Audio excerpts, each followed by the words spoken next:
रोहा तालुक्यातील शेती आणि शेतीला पूरक व्यवसाय क्षेत्रात प्रसिद्ध असलेले तरुण शेतकरी राजेश थिटे हे नेहमीप्रमाणे आपल्या बकऱ्या घेऊन नदीपलीकडील शेत जमिनीवर जातात.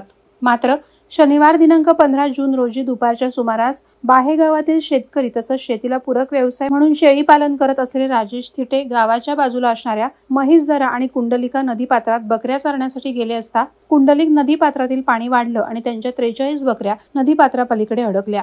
थिटे यांनी क्षणाचाही विलंब न लावता बाहेगावचे पोलीस पाटील मनोज थिटे यांना मोबाईलद्वारे संपर्क साधला. ही माहिती प्राप्त होताच पोलीस पाटलांनी रोहा पोलीस आणि SVRSS टीमला पाचारण केलं.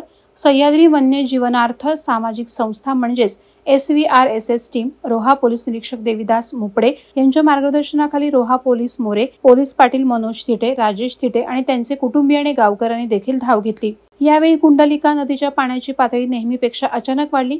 त्या पाण्याचा प्रवाह खूप जास्त होता. तरीही रेस्क्यू टीमनं भर दुपारी 12:30 ते 4:30 या दरम्यान सेफ्टी जॅकेट आणि रोपचा वापर करून सुरक्षितरित्या एक करून बकऱ्यांना नदीच्या बाहेर सुखरूप काढलं.